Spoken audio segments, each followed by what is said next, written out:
Assalamualaikum warahmatullahi wabarakatuh. Nah, di sini kami dari kelompok 2, kelompok keamanan komputer. Di sini kami akan membahas tentang Microsoft Active Directory mengenai tentang fondasi manajemen jaringan modern. Oke, boleh dilanjut. Oke, baik, di sini ada nama kelompok 2 yaitu dengan saya sendiri Ahmad Tazkiri Ramadan, ada Ahmad Haitami, ada Iva Rizky Priadi, ada Niki Arya Pratama, ada MR Aziz, dan juga ada M. Ikhwan Suparman. Dilanjut dengan ada Mas Taufik, Wisnu Bayu Pamungkas, dan yang terakhir ada Wisnu Tama. Oke, mungkin akan dilanjutkan dengan teman saya Wisnu Bayu. Silakan. Baik, saya akan melanjutkan presentasi. Apa itu Active Directory? Definisinya yaitu Active Directory adalah layanan direktori yang dikembangkan oleh Microsoft untuk mengelola sumber daya jaringan.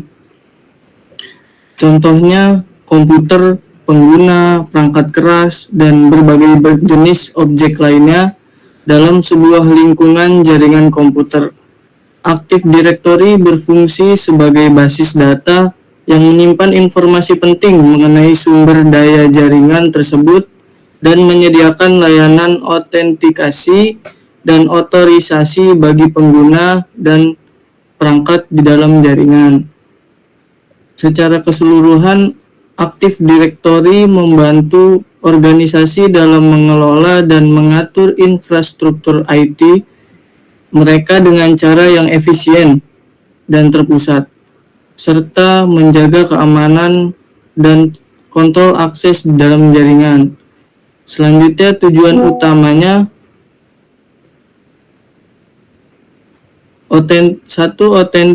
autentikasi pengguna. Autentikasi pengguna adalah proses memverifikasi identitas pengguna ketika mereka mencoba mengakses jaringan atau sumber daya tertentu. Dengan menggunakan Active Directory, administrator dapat memastikan bahwa hanya pengguna yang sah yang dapat masuk ke jaringan atau aplikasi tertentu. Selanjutnya, manajemen akses sumber daya. Manajemen akses sumber daya berfungsi untuk mengatur siapa saja yang dapat mengakses sumber daya tertentu di dalam jaringan, seperti folder, printer, aplikasi, atau server. Yang terakhir, pusat kontrol kebijakan jaringan. Pusat kontrol kebijakan jaringan juga menyediakan pusat kontrol untuk mengelola kebijakan jaringan secara terpusat, yang dikenal dengan grup polisi. Kebijakan ini memungkinkan administrator untuk menetapkan pengaturan konfigurasi di seluruh komputer dan pengguna dalam domain. Baik, selanjutnya akan dilanjutkan oleh rekan saya, Wisnu Utama.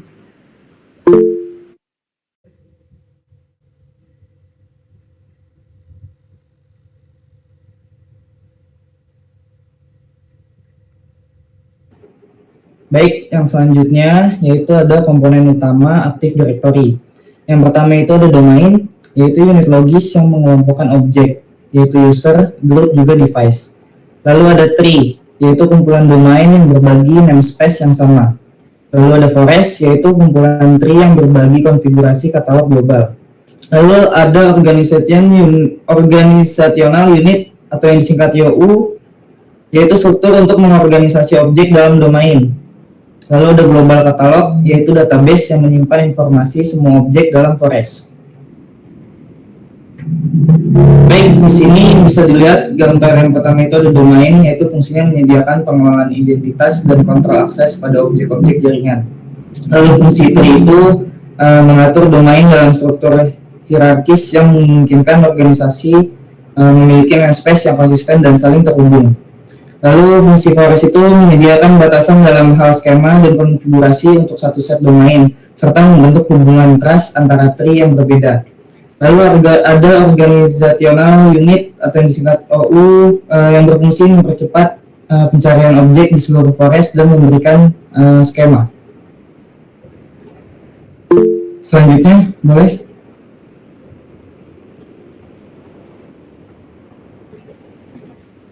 Baik, selanjutnya ada cara kerja Active Directory. Yang pertama, menggunakan protokol seperti Kerberos untuk memverifikasi identitas pengguna. Proses ini memastikan bahwa hanya pengguna yang memiliki kredensial valid yang dapat mengakses sumber daya jaringan. Yang kedua, direktori terdistribusi. Data terdistribusi ini dalam data Active Directory direpresentasikan antara domain controller biasanya untuk memastikan keandalan dan ketersediaan informasi di seluruh jaringan. Replikasi ini penting untuk kontinuitas layanan dan pengurangan risiko kegagalan sistem. Dan yang ketiga, manajemen kebijakan grup (GPO). Administrator dapat membuat dan menerapkan kebijakan akses dan konfigurasi ke pengguna dan perangkat di jaringan. Sebagai contoh, membatasi akses aplikasi tertentu, pengaturan printer, atau pengelolaan pembaruan perangkat lunak. Dan selanjutnya akan dibacakan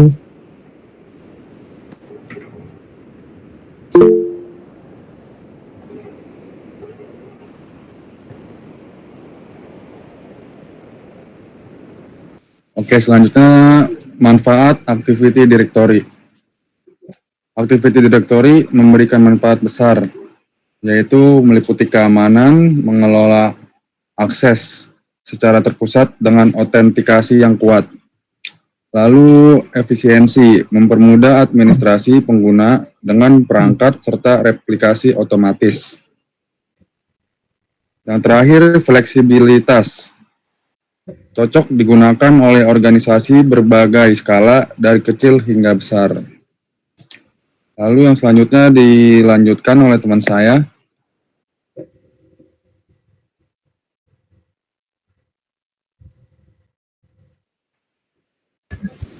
Lanjut ke arsitektur Active Directory. Domain Control atau DC yaitu server yang mengelola autentikasi. Di sini server utama yang bertugas untuk autentikasi dan otoritasi. Yang kedua itu ada LDAP, Lightweight Directory Access Protocol. Protokol untuk mengakses dan mengelola AD. Protokol ini bertugas untuk mengakses data direktori secara ringan. Lanjut di sini yang ketiga ada FSMO Roles, yaitu berperan khusus dalam operasi jaringan seperti skema master mengelola skema database.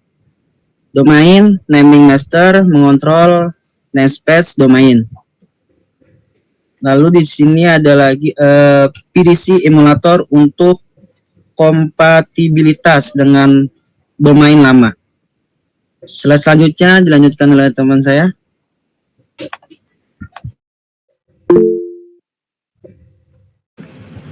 Oke. Implementasi Active Directory.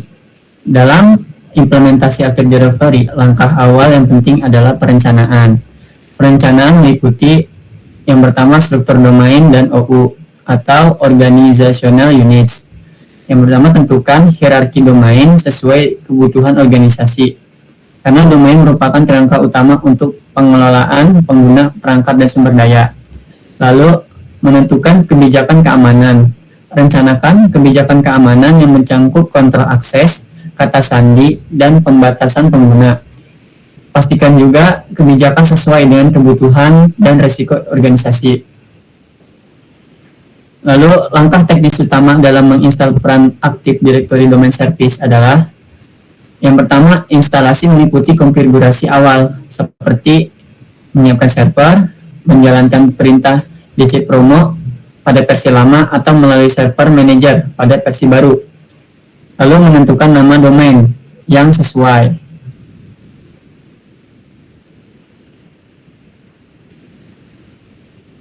Lalu setelah instalasi, buat domain yang mencerminkan kebutuhan organisasi.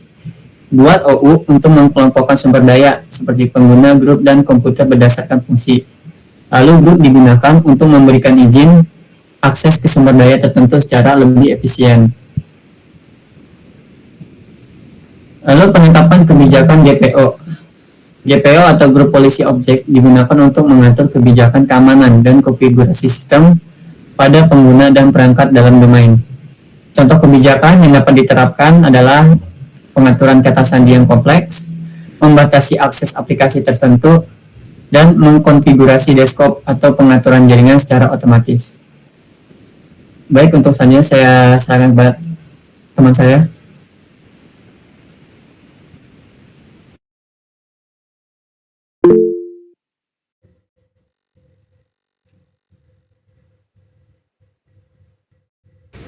Oke, Assalamualaikum warahmatullahi wabarakatuh.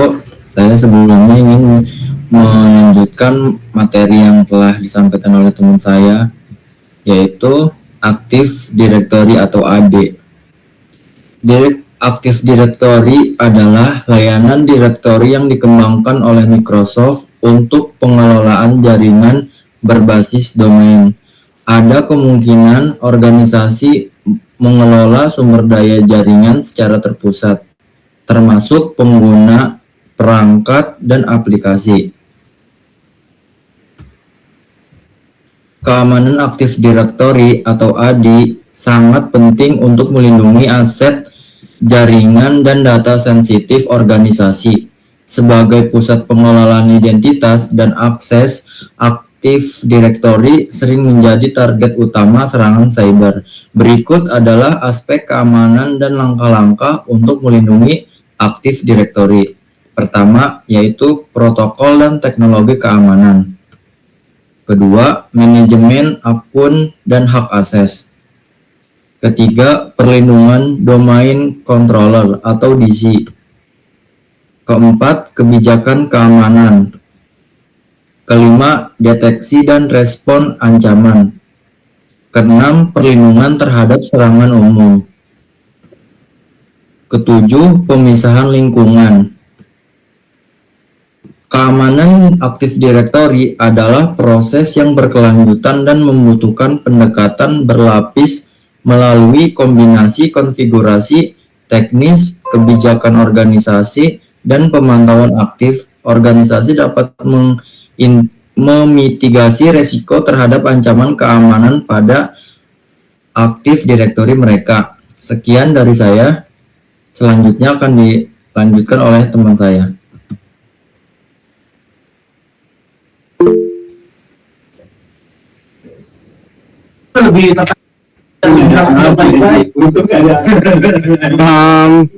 Saya ingin melanjutkan tentang kasus penggunaan Active Directory. Itu biasanya ada di perusahaan korporat, institusi pendidikan, dan data center atau cloud. Itu biasanya tentang kalau di perusahaan korporat itu adalah manajemen akses terpusat pada ribuan karyawan. Nah, data karyawan itu berada di Active Directory. Nah, kalau kita institusi pendidikan itu biasanya dipegang oleh staf atau staf dan siswa biasanya buat mengakses portal kampus. Biasanya kayak e-learning. Terus kalau data center dan cloud itu biasanya integritas dengan Azure AD untuk hybrid cloud. Biasanya penyimpanan data itu ada di data center. Sekian dari saya, mungkin lanjutan dengan teman saya.